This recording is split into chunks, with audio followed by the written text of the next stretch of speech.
हाय दोस्तों, इस वीडियो में हम ऑनलाइन गेमिंग बिल 2025 के बारे में देखेंगे। बिल पास हो चुका है और इसे 2 हफ्ते हो गए हैं, लेकिन हमने अभी तक कोई वीडियो नहीं बनाया। कई लोगों ने पूछा हमने क्यों नहीं बनाया, तो मुझे सही समय नहीं मिला, इसलिए वीडियो नहीं बना पाया। अब सभी डिटेल्स कवर कर पा रहे हैं।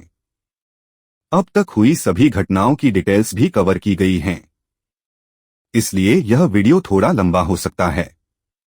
स्किप मत करें, सभी डिटेल्स दिए गए हैं, ठीक है।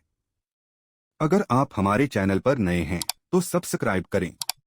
टेलीग्राम चैनल भी ज्वाइन करें, लिंक डिस्क्रिप्शन में है। ठीक है, तो वीडियो में चलते हैं। ऑनलाइन गेमिंग बिल 2025 के तहत रियल मनी गेम्स अब सभी के लिए बैन कर दिए गए हैं। इसका कारण है, सरकार का कहना है कि युवा इसके कारण बहुत ज्यादा एडिक्टेड हो रहे हैं। स्टूडेंट्स लोन लेकर खेल रहे हैं, इससे कई फाइनेंशियल प्रॉब्लम आ रही हैं। सुसाइड के मामले बढ़ रहे हैं, ऐसा कहा जा रहा है।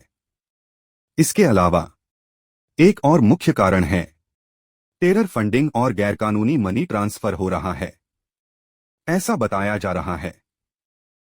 ठीक है, यह बिल एक ही दिन में पास कर दिया गया, लेकिन सामान्यतः किसी बिल को पास होने में लगभग 2 महीने लगते हैं।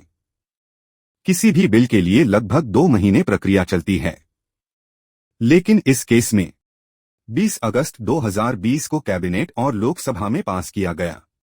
21 अगस्त को राज्यसभा में पास हुआ। 22 अगस्त को राष्ट्रपति ने बिल पर साइन किया और पास कर दिया। हमें एक बड़ा स्टैटिस्टिक मिला है। भारत में लगभग 23-25 करोड़ लोग इसे खेलते थे, जैसा कि ड्रीम 11 ने बताया। फैंटेसी ऐप्स अब बैन कर दिए गए हैं। अगर कोई इन्हें प्रमोट करता है तो उसे जेल और फाइन दोनों होंगे। सारी फैंटेसी ऐप्स बैन कर दी गई हैं। इसके बाद भारत में आर्थिक समस्याएं आ सकती हैं, क्योंकि इनसे हर साल लगभग 20,000 करोड़ रुपए जीएसटी के रूप में आते थे। अब वो बंद हो जाएगा।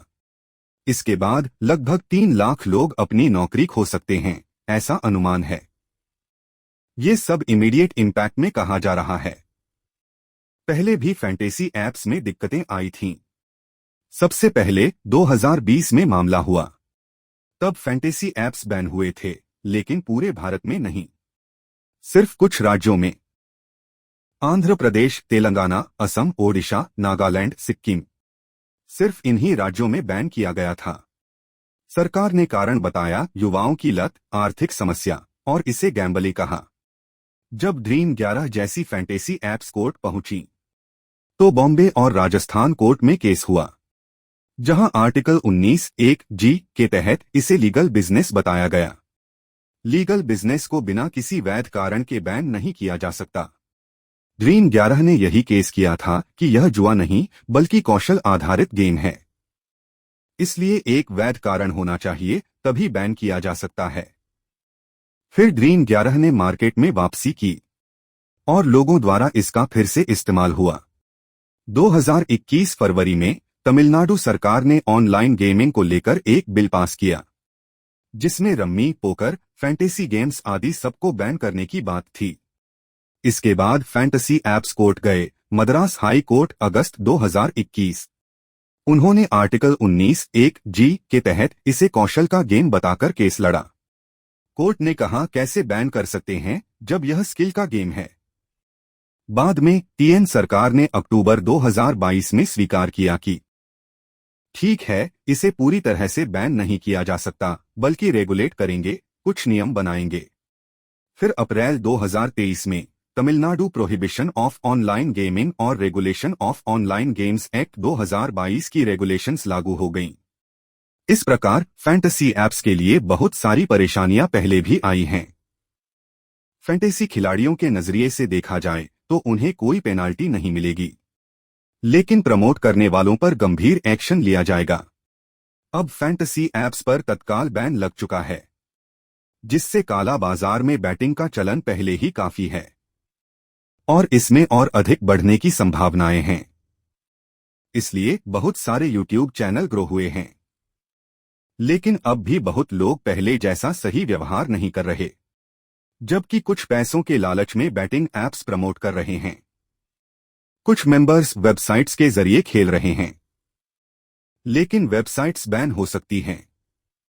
प्रमोटर्स नए वेबसाइट्स सुझाते हैं कि इन्हें यूज करें, ये बैन नहीं होंगी। इस तरह के व्यवहार आज बहुत हो रहे हैं। फिर मेरी राय ये है, अगर सरकार कोई बिल पास करे तो उसका सम्मान करना हमारा कर्तव्य है। मैं भी उसका सम्मान करता हूं, लेकिन किसी चीज को तुरंत बैन करने के बजाय रेगुलेशन के जरिए नियंत्रित किया जा सकता था, क्योंकि अगर तत्काल बैन किया जाए तो ब्लैक मार्केट 100% बढ़ सकता है और रिस्क ज्यादा है। सरकार को इस तरफ ध्यान देना चाहिए था। मुझे दूसरा डाउट है, अब तक कोई बिल इतनी जल्दी पास नहीं हुआ, तो सिर्फ इसी के साथ क्यों हुआ? यह सवाल उठता है। बैन की वजह से क्या घरेलू स्पोर्ट्स पर असर पड़ेगा? डोमेस्टिक स्पोर्ट्स प्रभावित होंगे और खत्म होने की संभावना है।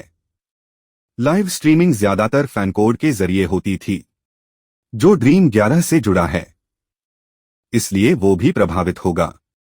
स्पॉन्सरशिप इंडियन टीम के पास अभी है, पर ड्रीम 11 चले जाने से डोमेस्टिक स्पोर्ट्स की स्पॉन्सरशिप प्रभावित होगी। T10 मैच जैसी परिस्थितियां ड्रीम 11 के कारण चल रही हैं, और ड्रीम 11 न होने पर इसका बड़ा असर पड़ेगा। ड्रीम 11 के CEO हर्ष जैन ने इंटरव्यू में कहा, सरकार के खिलाफ कुछ करने की जरूरत नहीं है। यह कार्रवाई जरूरी नहीं लगती। कई लोग इसका विरोध करेंगे, लेकिन यह एक शुरुआती संक्षिप्त कदम है। कुछ लोग कोर्ट भी जाएंगे, लेकिन उनकी प्रतिक्रिया का समय कहां है? वर्कर्स को हटाया नहीं गया है। सैलरी जैसी चीजें सामान्य रहेंगी। फैंटेसी एप्स के लिए कोर्ट में गेम ऑफ स्किल पहले ही साबित हो चुका है, इसलिए केंद्रीय सरकार के पास सभी एप्स बैन करने की शक्ति नहीं है। केवल रेगुलेशन का अधिकार है। राज्यों के पास बैन की पावर होती है, लेकिन गेम ऑफ स्किल होने के कारण पूरी तरह बैन नहीं किया जा सकता, केवल रेगुलेट किया जा सकता है। सबसे पहले कोर्ट में केस दायर हुआ था। 23 रम्मी कर्नाटक हाई कोर्ट में केस दायर करने वाला है। 28 अगस्त को खबर मिली और 30 अगस्त को सुनवाई हुई। कोर्ट में CA सुंदरम सर पक्षकार हैं और सरकार के वकील तुषार मेहता। कोर्ट ने पूछा कि आखिर बैन क्यों लगाया गया। सरकार का कहना है कि गैरकानूनी टेरर फंडिंग और आत्महत्या के बढ़ते मामले कारण हैं। सुंदरम सर ने स्पष्ट किया, टेरर फंडिंग केवल छोटे ऐप्स के जरिए हो रही है। बड़े ऐप्स जैसे ड्रीम 11, माई 11 सर्कल में कड़ी KYC प्रक्रिया है, इसलिए उनमें संभावित गड़बड़ी नहीं है। सरकार छोटे ऐप्स को बैन करेगी, लेकिन पूरा बैन क्यों कर दिया, ये सवाल उठा है। ओवरनाइट बैन लगाने का कारण कोर्ट ने पूछा। अगली सुनवाई 8 सितंबर को रखी गई है। अदालत अभी इलीगल फंडिंग की जांच कर रही है। सभी प्रूफ्स कोर्ट में सबमिट करने के लिए कहा गया है। कई फैंटेसी ऐप्स पहले ही कोर्ट में जा चुके हैं और अगले कुछ ऐप्स भी कोर्ट में जाएंगे। तब देखा जाएगा कि क्या होता है।